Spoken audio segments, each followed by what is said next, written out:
Jean-Philippe Davio pour le groupe Paris en commun. Oui, merci Madame la maire et mes chers collègues. Alors, du 9 juin au 6 juillet dernier, des activités de mobilisation citoyenne, de sensibilisation, de handisport, des spectacles, des expositions et des visites guidées ont été proposées à toutes et tous dans tous les arrondissements de Paris. Alors, le mois parisien du handicap qui fête là sa 15e édition. D'ailleurs, pour l'anecdote, jusqu'en 2018, il avait un joli nom, il s'appelait le mois extraordinaire du handicap. Voilà, je trouve qu'il y a une petite connotation très, très jolie. Donc ce mois parisien du handicap nous offre ainsi cette année encore un temps essentiel d'information, d'échange et de partage dédié au handicap. C'est l'occasion de donner la parole à ceux et celles qui sont directement concernés, ainsi qu'aux différents acteurs œuvrant chaque jour pour améliorer les conditions de vie des personnes en situation de handicap. Ce sont plus de 350 événements à travers des activités, des concerts, des conférences, des débats, des animations diverses et des événements festifs et inclusifs. Et à titre d'exemple, dans le 18e arrondissement, nous avions de nombreuses associations mobilisées comme la Table ouverte, la Maison Bleue ou la Maison de la Conversation. Ce mois d'événements gratuits et ouverts à toutes et tous, s'est achevé par la désormais incontournable Bal à Angers, le samedi 8 juillet dernier au bassin de la Villette. Alors, je voudrais donc dire un grand merci aux partenaires du mois parisien du handicap 2024. Et je profite également de cette intervention pour évoquer 3 autres délibérations qui mettent à l'honneur des projets utiles portés par un travail associatif important. Il s'agit des DSOL 38, 40 et 41.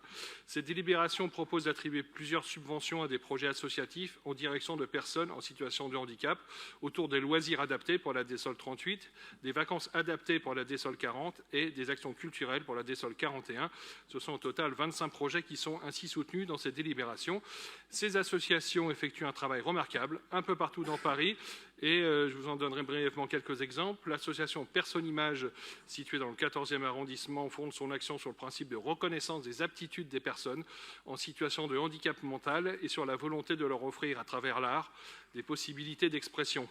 Elle développe un programme d'ateliers artistiques qui accueille enfants et adultes en situation de handicap mental, psychique, sensoriel ou porteurs de troubles du spectre autistique.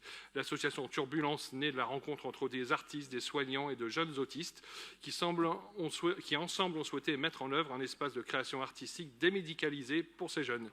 Elle gère plusieurs établissements médico-sociaux pour des personnes souffrant d'autisme et de troubles apparentés. Quant à l'association J'Imaginerai, située dans le 10e arrondissement, propose des activités culturelles et de loisirs à des enfants et adolescents avec autisme et autres troubles envahissants du développement.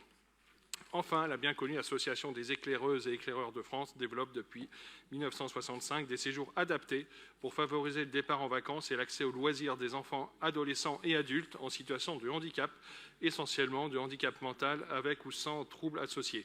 L'accès aux vacances est un véritable vecteur d'inclusion, favorise le lien social, le développement personnel et l'épanouissement des personnes en situation de handicap. C'est un besoin essentiel pour les personnes en situation de handicap, comme le reconnaît la loi du 11 février 2005. Il est donc primordial que nous continuions à soutenir et à valoriser ces initiatives locales. Elles sont indispensables pour maintenir la cohésion sociale et l'égalité des chances.